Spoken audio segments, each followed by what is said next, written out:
जय सिया राम, जय श्री कृष्णा, जय राधे राधे। कर्मा बाई की कथा बोलते हैं शॉर्ट में। एक दिन कर्मा बाई के भगवान श्री कृष्ण को भोग लगाने के बाद एक छोटा सा बालक उनके पास आ गया और उसने बोला, माँ मुझे कुछ खाने को दो, बड़ी भूख लगी है। कर्मा बाई से कहने लगा।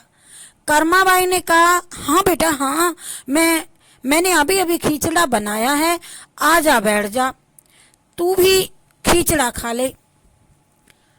और बड़े प्रेम से यह कहकर के कर्मा बाई ने बड़े प्यार से बालक को खिचड़ा परोसा और बालक ने भी बड़े ही चाव से खिचड़े को खाया।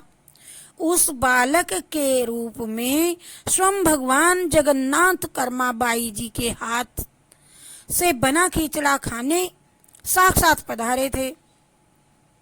बालक ने जल्दी से खिचड़ा खा लिया और उसने कहा, माँ खिचड़ा तो बड़ा स्वाद बना है, बहुत ही अच्छा बना है, मैं कल भी खिचड़ा खाने आ जाऊं?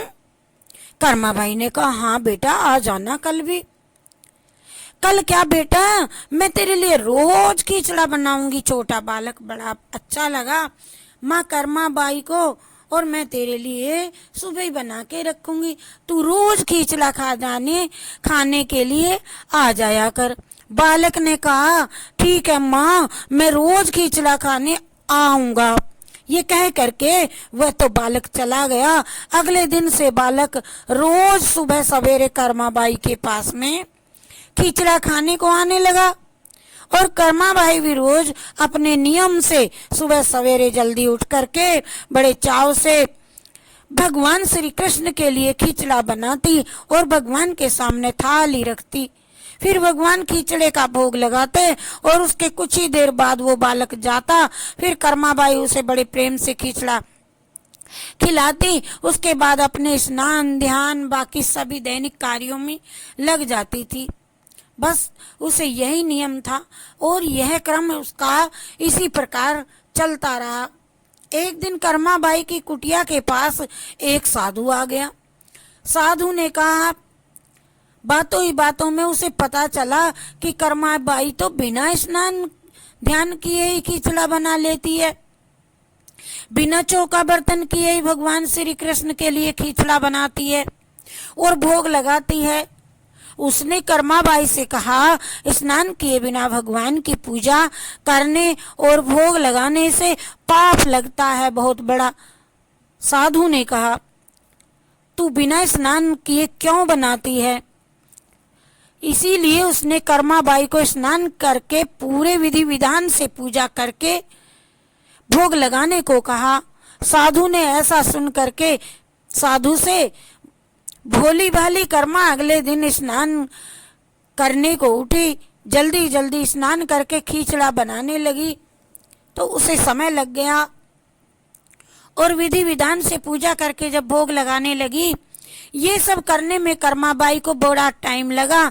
लेकिन वो बालक तो रोज सुबह अपने समय से पहले ही आ जाता था और कर्मा बाई से कहता, माँ मुझे भूख लगी है, मुझे जल्दी खिचड़ा दे माँ, जल्दी कर माँ।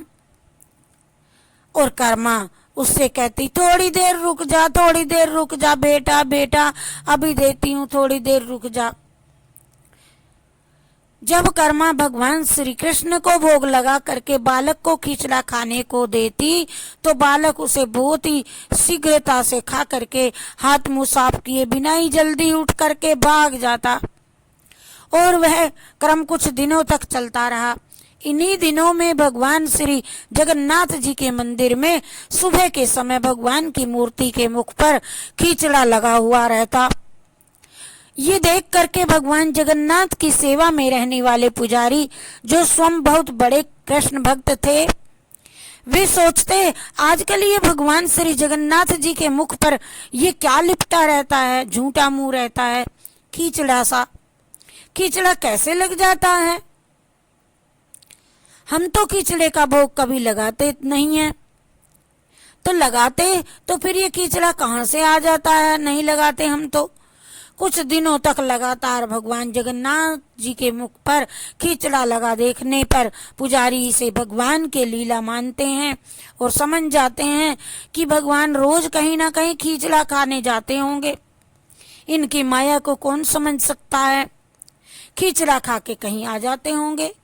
भगवान की लीला को जान करके वो मन ही मन भगवान जगन्नाथ जी से पूछती हैं, बोलो बोलो कान्हा, कहाँ से खींचड़ा खा करके आते हो रोज रोज?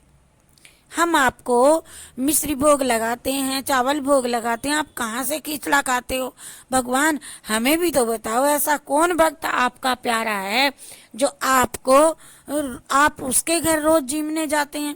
उसी रात भगवान श्री जगन्नाथ जी पुजारी जी के सामने सपने में आ जाते हैं और उससे कहते हैं कि मेरी एक भगत है कर्माबाई, जो जगन्नाथपुरी में ही रहती है और वो रोज सुबह सवेरे मेरे लिए बाजरे का खींचड़ा बनाती है और बड़े प्रेम से मुझे भोग लगाती है और मैं भी रोज रोज सुबह जल्दी कर्माबाई के पास खींचड़ा खाने को पहुंच जाता हूँ। मुझे उसके हाथ का बना खींचड़ा बहुत पसंद है, परंतु कुछ दिन पहले कर्मा के पास एक साधु आया और उस साधु ने उन्हें स्नान ध्यान करने की विधि विधान से पूजा करके भोग लगाने को कह गया। इसीलिए आजकल वो विधि विधान से पूजा करके भोग लगाती है और उसके बाद मुझे खींचड़ा खिलाती है। ये सब काम करने में मुझे बहुत देर लग जाती है। उसको, माता को, कर्माबाई को ये सब काम करने में बहुत देर लग जाती है और मुझे खींचड़ा खाने का इंतजार करना पड़ता है और भूख का कष्ट भी सहन करना पड़ता है।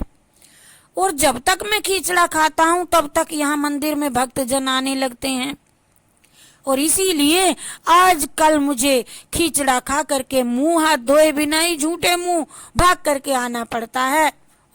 और भगवान जगन्नाथ जी ये जान करके पुजारी जी ने जगन्नाथ जी से जान ली बात और पुजारी ने अगले दिन उस साधु की खोज कराई और उस साधु को बुला करके उसे सारी बात बताई। पुजारी जी से ये सब जान करके वह साधु घबराया हुआ कर्माबाई के पास पहुंचा और उनसे कहा कि आप पहले की तरह ही सुबह सुबह सुबह जल्दी ही भगवान को खींचड़े का भोग लगाया करें और आपके लिए किसी नियम या किसी विधि विधान से पूजा करने की आवश्यकता नहीं है। साधु से यह कहकर के कर्माबाई अगले दिन पहले की भांति पहले की तरह ही वह भगवान को खींचड़े का भोग लगाती रही और उस बालक को भी बड़े प्रेम से खींचड़ा खिलाती रही। यह कर्म कई वर्षों तक चलता रहा और एक दिन कर्माबाई इस संसार चक्र को छोड़ करके प्रभु के धाम में चली गई और उस दिन जगन्नाथपुरी के मंदिर में भगवान जगन्नाथ जी के श्री विग्रह के नयनों से और फिर जल बरसने लगा, आंसू आने लगे। जगन्नाथ जी के विग्रह के नैनों से अश्रु निकल रहे थे। ये देख मंदिर के सभी पुजारी जगन्नाथ जी के राजा भी मंदिर में उपस्थित हो गए और प्रभु से विनती करने लगे, हे प्रभु, क्या हमसे कोई भूल या कोई अपराध हुआ है जिसके कारण जगत के पालनहार की आंखों में आंसू, ये आंसू क्यों निकल रहे हैं? कोई दुखद घटना है, होने वाली है क्या? उसी दिन रात में पुजारी और जगन्नाथपुरी के राजा के स्वप्न में भगवान श्री जगन्नाथ जी ने कहा, आज माँ कर्माबाई, मेरी खींचड़ा खिलाने वाली कर्माबाई आज इस लोक से विदा हो गई और मुझ में विलीन हो गई, परंतु अब मुझे रोज सुबह सवेरे बाजरे का खींचड़ा कौन खिलाएगा? अगले दिन जगन्नाथपुरी के राजा ने मंदिर के सभी पुजारियों को और संतों से ये राय ली और ये आदेश जारी किया कि आज से भगवान जगन्नाथ जी को सुबह सवेरे सबसे पहले माँ कर्माबाई के नाम से खींचड़े का भोग लगाया जाएगा और जिससे भगवान को माँ कर्मा बाई की कभी कभी महसूस ना हो, कभी भी कोई कमी महसूस ना हो जगन्नाथ जी को। इसीलिए आज भी भगवान जगन्नाथ जी के मंदिर में जगन्नाथ जी के विग्रह को 56 भोग से पहले बाल भोग में खींचड़े का भोग लगाया जाता है और इसे बाल भोग कहा जाता है। सैकड़ों साल बाद भी ये प्रथा आज भी वैसी की वैसी ही चली जा आ रही है। भगवान हम सभी को भी तो देखिए कर्माबाई के जैसी भक्ति करनी चाहिए।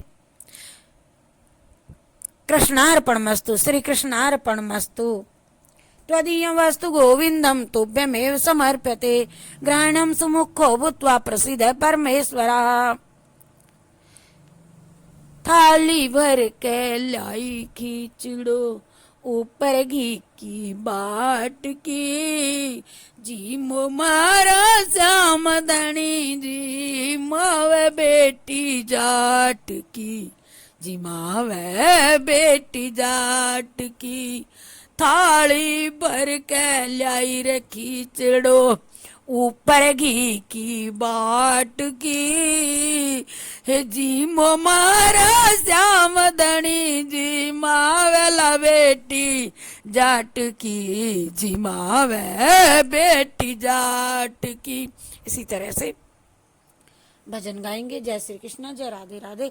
आप सभी को मेरा जय श्री कृष्ण, जय राधे राधे। मेरे इस चैनल को सब्सक्राइब करें, लाइक करें, कमेंट में और कमेंट देकर दे मुझे प्रतिदिन सब भजनों की नोटिफिकेशन आपको आती रहेगी और आप अपने ग्रुप में अपने सभी साथियों को अपने स्टेटस पर शेयर करें। जय श्री कृष्ण, जय राधे राधे, जय राधे राधे, जय राधे राधे।